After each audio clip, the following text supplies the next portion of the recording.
Ok les amis, bonjour. Petite vidéo aujourd'hui où on va un petit peu parler d'autre chose que de la génération et encore que pas finalement pas si loin que ça. Vous le voyez à l'écran, pourquoi tout le monde parle de Grok, l'accélérateur d'IA qui veut tuer Nvidia. Donc en fait, comme vous le savez, j'en ai parlé puisque je suis dans ce cas de figure, je n'ai pas de portable avec une carte graphique Nvidia. J'ai eu dans le passé des ordi avec une carte Nvidia et c'est vrai que bon, Nvidia est un petit peu le leader sur le marché au niveau des puissances sur les cartes graphiques. Là, ça a pris toute son importance avec justement la génération d'images, puisque ça demande beaucoup de GPU, entre autres, et que, ben voilà, justement, c'est pour ce genre de problème que je peux pas, moi, utiliser en local SDXL ou de ce genre de choses, car en fait, ma carte graphique ne suit pas. Donc ce soir, on va parler d'un concurrent finalement à voilà à Nvidia, puisque Nvidia est un petit peu le, comme je vous l'ai dit, le leader. Qui dit leader dit un petit peu sur le monde aussi, et donc du coup, bon voilà, c'est pas forcément, enfin pour une grosse carte graphique Nvidia, c'est quand même un billet, hein, on va pas se mentir. Et là donc, je vais vous parler de Grok. Simplement, donc je vous mettrai peut-être le lien sur cet article-là. Vous voyez que voilà, je vais juste vous lire l'intro.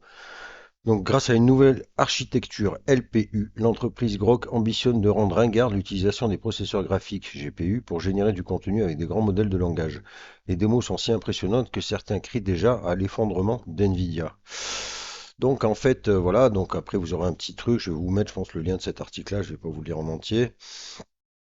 Pour faire une synthèse, sur X, la bulle Grok est née. Depuis le 18 février 2024, une petite communauté très active en anglais et en français ne cesse de tweeter sur la révolution technologique qui pourrait mettre à mal Nvidia et les géants des puces en rendant l'utilisation de GPU, Graphic Processing Unit, inutile pour parler à ChatGPT ou générer une image avec Midjourney.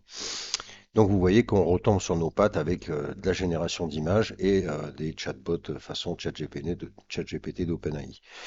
Alors du coup, pour vous montrer un petit peu le potentiel de la bête, je vous mettrai le lien.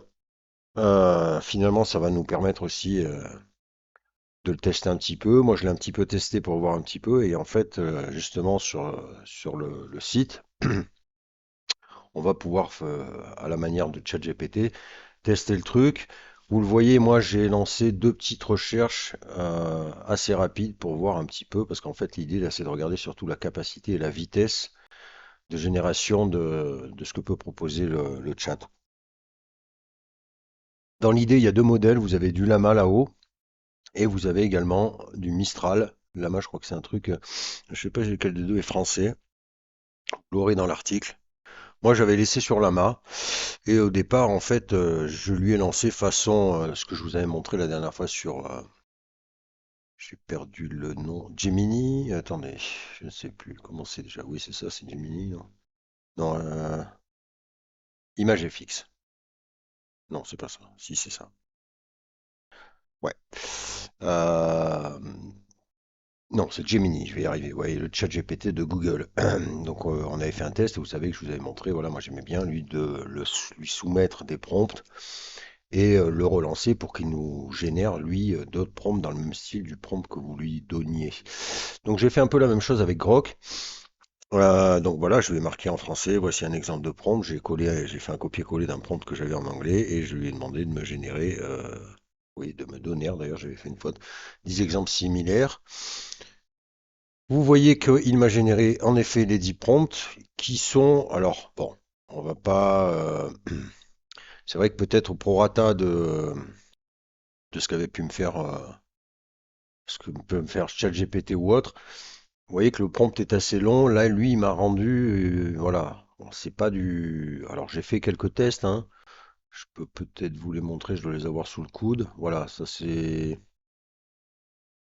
ce genre de choses-là. Voilà, ça ce sont des prompts qu'il m'a généré en fonction du prompt que je lui ai donné. Donc vous voyez que ça m'a quand même donné des rendus assez intéressant, des choses un petit peu bizarres, mais en tout cas ça fonctionne très bien pour ce genre de prompt. Je reviendrai sur Playground un petit peu après. Donc ça marche très bien. Ce qu'il y a d'intéressant, je vais vous le montrer, on fera un test après, c'est effectivement la vitesse d'exécution.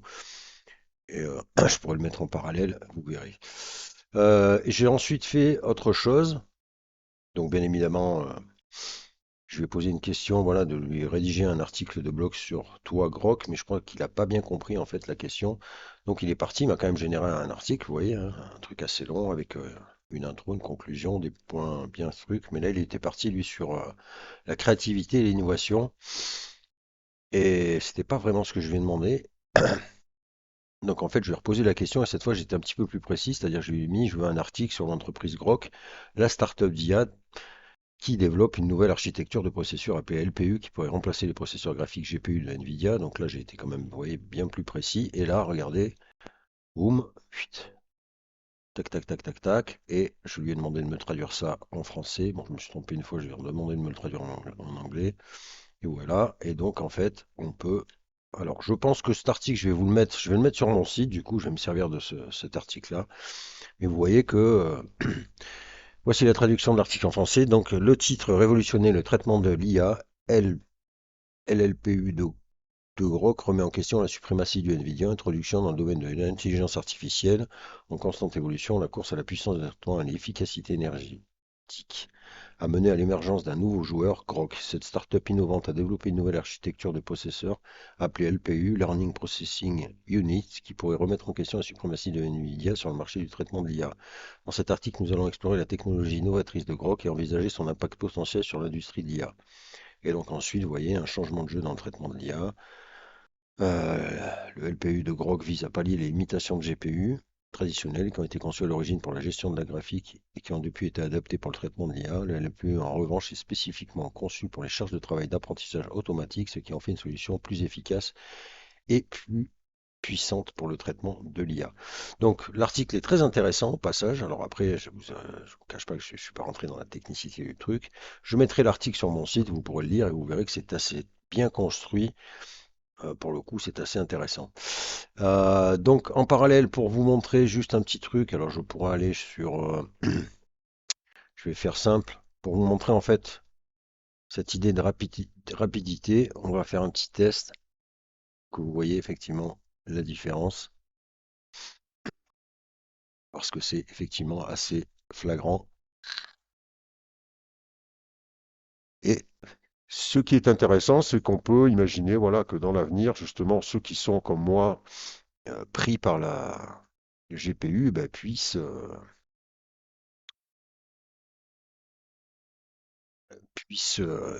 ben, fonctionner différemment et d'avoir une rapidité sans avoir forcément sans utiliser du GPU. Alors reste après à savoir le coût, etc. de tout ce truc, mais en tout cas ça peut être c'est positif, c'est toujours positif quand de toute façon euh, il y a un peu de la concurrence dans un domaine parce que sinon la concurrence dit monopole et dit monopole dit forcément pas forcément résultat.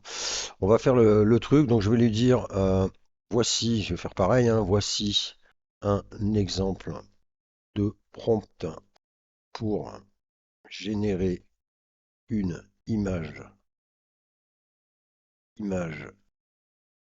IA, intelligence artificielle. Deux petits points, je colle mon prompt en anglais, hop, je lui mets, peux-tu me donner 10 exemples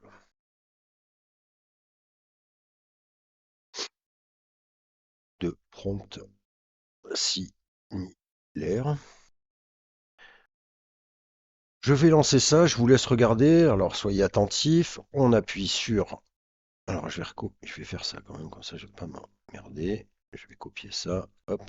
Je fais entrer, c'est parti mes amis. Voilà, c'est parti.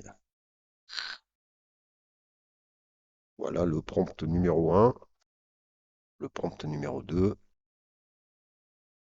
le prompt numéro 3.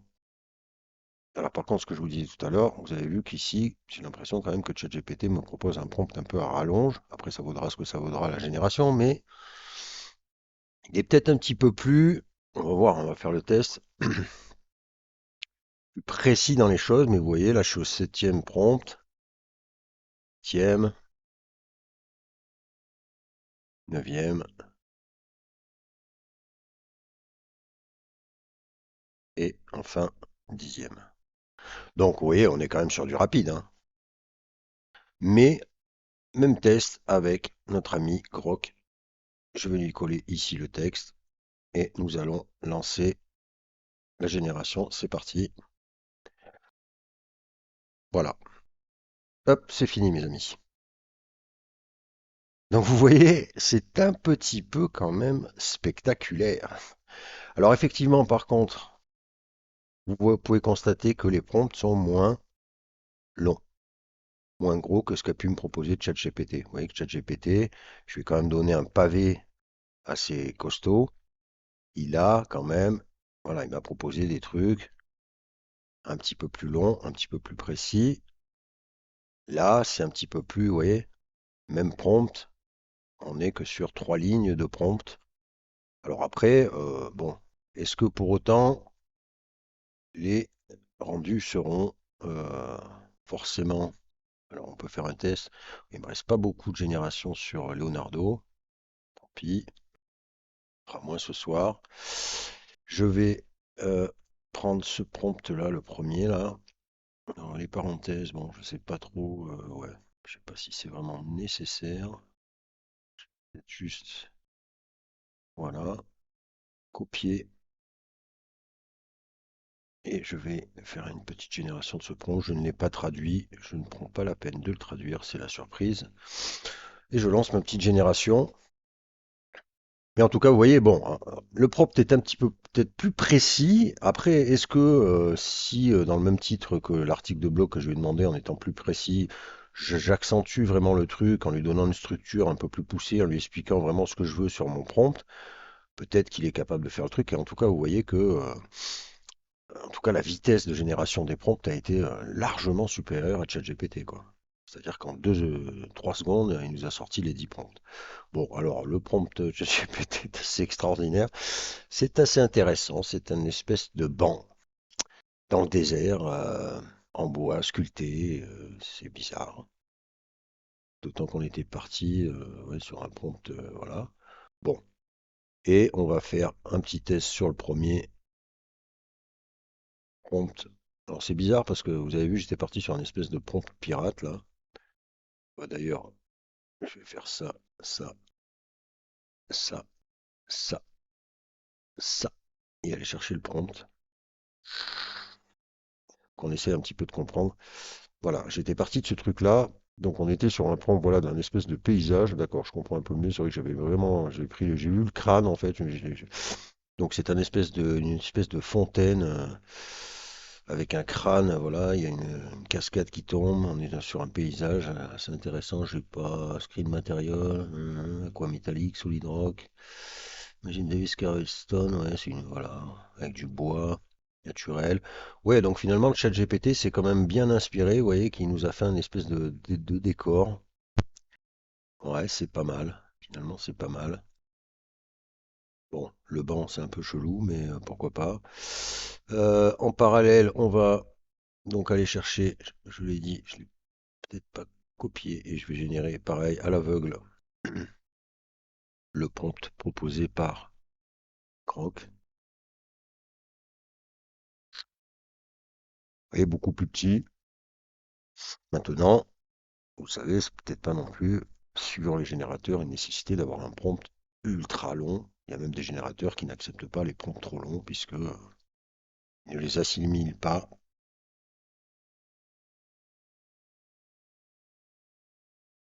Donc en tout cas, voilà, ce que je voulais vous montrer, c'est surtout effectivement la rapidité du truc. Et là, pour le coup, il tord tout le monde. Donc ça peut être, vous voyez, le prompt n'est pas si mal non plus, hein.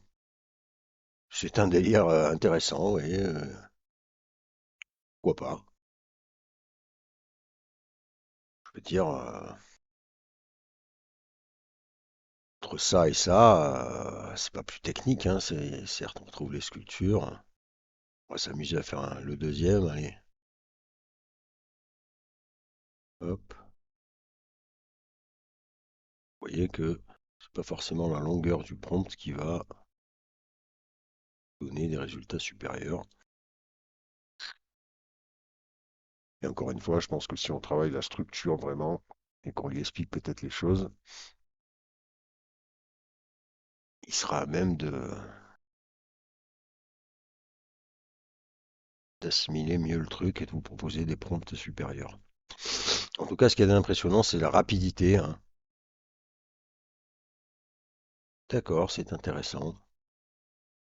Bon, voilà, un prompt à coucher dehors, mais au final, bon, une espèce d'ordinateur, je sais pas, on dirait un clavier, avec ici un espèce de, je ne sais pas, de téléphone portable peut-être. Et finalement, on est dans une espèce de grotte, ouais, et puis on a un écran à base de cristaux, mais c'est pas vraiment cohérent. Deuxième prompt de Grok,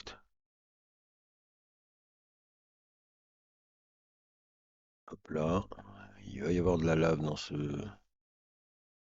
truc.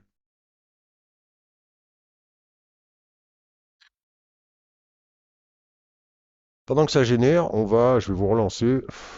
On va faire, je vais vous remettre un exemple. Donc, rédige-moi. Vous voyez un petit peu la vitesse quand même. Rédige-moi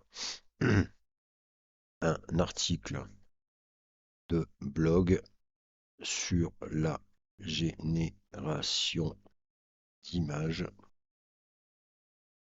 via intelligence artificielle.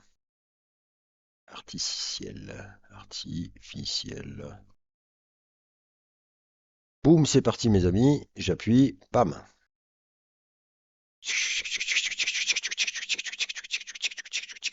Pam pam pam, c'est fini les amis. Vous voyez que quand même, regardez ça, petite introduction, petite synthèse, des petits points, et on pourra s'amuser à lire ça. Si je fais la même chose sur ChatGPT, j'ai du mal avec ma souris. Hop là, copier, ChatGPT, je lui mets là, c'est parti, on voit. Alors après, on pourrait faire une pareil, hein, une comparaison à. Alors il est parti, oui, il est parti. Non, il n'est pas parti. S'il est parti, voilà.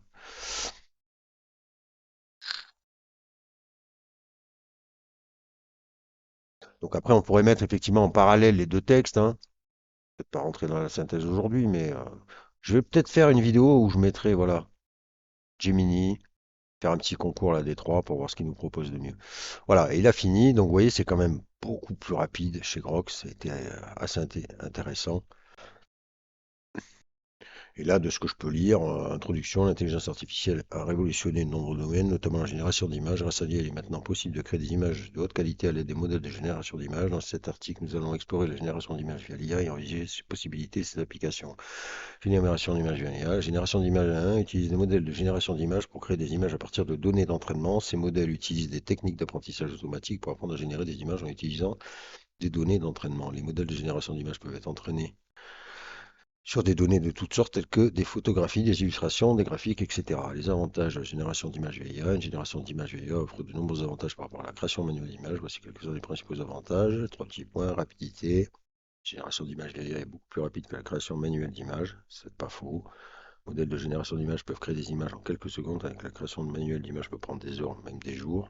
La flexibilité, les modèles de génération d'images peuvent être ajustés pour créer des images dans différents styles, différents formats, différentes résolutions. Cela signifie que vous pouvez créer des images personnalisées à votre guise. Un coût réduit, forcément, puisque la génération peut réduire considérablement les coûts de production d'images. Les modèles de génération d'images peuvent créer des images de haute qualité à un coût fractionnel de la création manuelle des images et la meilleure qualité également. Donc, vous voyez, système marketing, ça m'a l'air assez propre, hein, quand même, hein. Alors après, ChatGPT, il nous propose aussi quelque chose d'intéressant, hein. Je ne dis pas que ChatGPT ne propose pas des choses intéressantes, mais voilà, c'est surtout ce que je veux vous montrer, c'était cette rapidité d'exécution de Grok.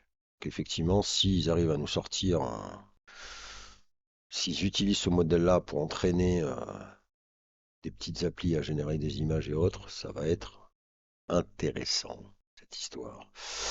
Alors, on va finir là-dessus. Je vais venir voir. Ah, ben voilà, regardez, notre petit grok. Finalement, je sais pas si je préfère pas ce petit prompt-là dans un truc totalement incohérent, mais voilà, là, sur les deux, je vote grok.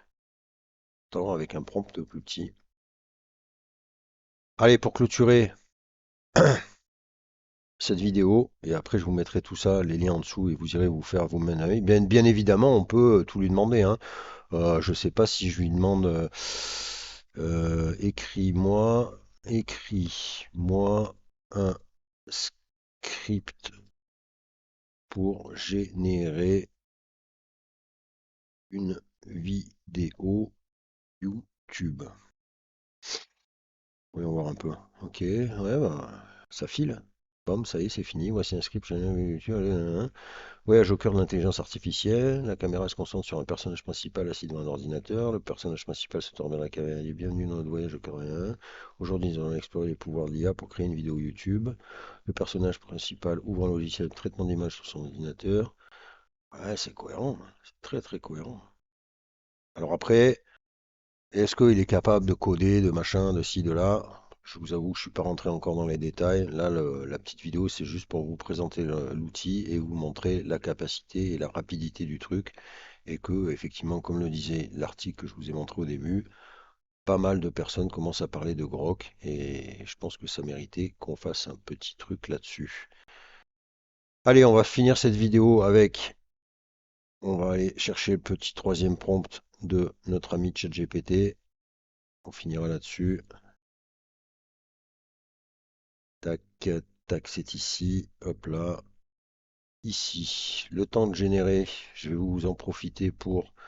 Alors, je voulais faire. Je ferai pas une vidéo, mais tant qu'on est sur Leonardo, toujours pas d'upscaler hein, pour moi. Donc, je pense que Leonardo, je ne sais pas.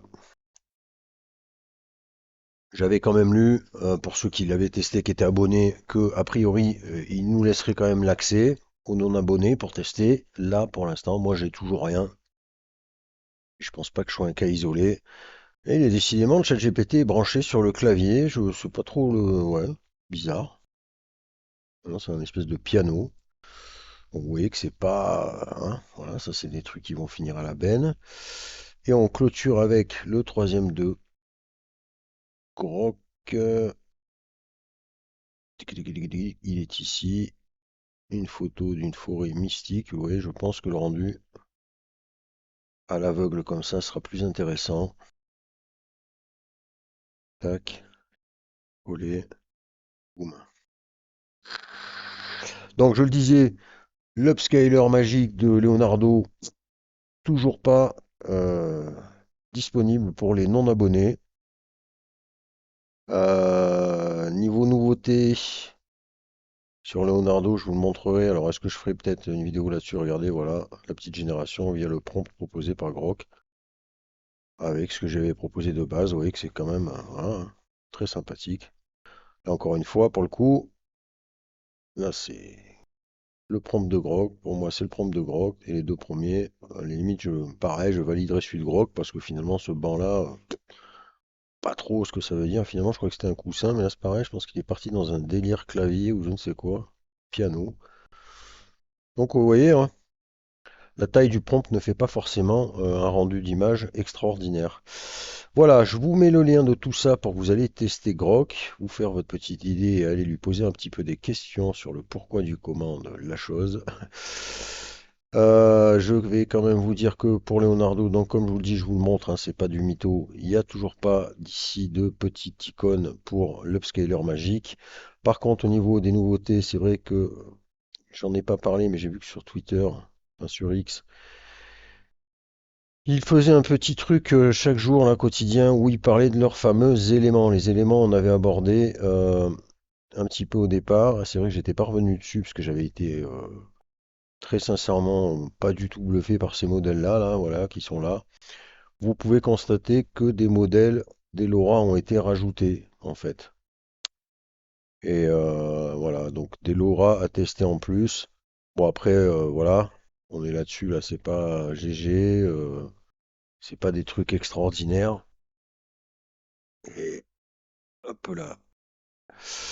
Ce genre de rendu, moi je suis pas très fan, mais bon, pourquoi pas. J'ai testé j'ai testé lequel? J'ai testé celui-ci là, Dragon Scale, qui marche avec Leonardo Vision XL. Et j'ai testé Glasscore, je crois, et j'ai testé Qt Emote. Et en fait, vous allez avoir les rendus un petit peu en dessous normalement. Voilà, donc en fait ici, c'est ici que j'ai testé. Là, c'est l'espèce de truc en glace là. Donc le prompt, j'étais parti dessus là. Voilà, ça c'était les générations de base. Je suis parti du même prompt, mais je l'ai passé à la moulinette avec le premier prompt que je vous ai montré. Tac. Alors par contre, je sais pas si j'avais forcément mis le même modèle. Ouais, ouais, j'aurais peut-être pas. Ouais, j'étais pas sûr que ce soit sur Diffusion XL qu'il faille l'utiliser. Bon, ça m'a donné un truc pas forcément dégueulasse, une espèce de petite écaille là comme ça. Donc ouais, déjà mieux que les premiers Laura qui nous avaient mis à dispo. Là, c'est le fameux, voilà, l'espèce de truc un peu glacé là. Donc là, pareil, pas dégueu du tout même. Là, les textures sont bien, bien réalisées. C'est vrai que là, les rendus sont quand même beaucoup mieux que les tout premiers modèles qu'ils nous avaient proposés, hein. Il n'y a pas photo. Et le dernier, voilà, ça a été le Qt Emote, là, je sais pas trop quoi. Bon, ça, je suis moins fan. En plus, il m'a fait une espèce de quadrillage comme ça. Mais par contre, vous voyez un peu l'idée, voilà, de personnage et de rendu personnage. Donc, ça doit quand même fonctionner. Et ils paraissent quand même, en tout cas, ils sont bien mieux que les tout premiers, là, qu'ils avaient mis à disposition, qui étaient, franchement, qui servaient pas à grand-chose, quoi. On va pas se mentir. Ça ne marche pas. Donc voilà, si vous voulez aller jeter un petit coup d'œil à ces éléments, vous voyez, alors pensez à décocher là parce que sinon il va vous mettre en fait voilà, là vous aurez que ceux qui sont compatibles avec le modèle que vous avez choisi. Vous voyez que du coup ça diminue le truc. Après, comme je vous le dis, ceux qui apparaissent là, ça c'est les tout premiers. Franchement, bof, très bof. Donc voilà, là il y en a quand même, je dirais peut-être une dizaine nouveaux. Bon, ça ouais, je sais pas, à voir, à tester. Voilà pour Leonardo. Pour le reste, je crois que c'est tout. Voilà, donc je vous mets le lien de Grok pour que vous alliez tester tout ça. Faites-moi un petit retour là-dessus et puis donnez-moi un peu votre avis sur le truc. Puis amusez-vous, hein, vous pouvez, vous voyez, ça vous offre encore une autre option pour aller générer du prompt ou un petit peu vous taper des petits délires. Allez, à plus tard.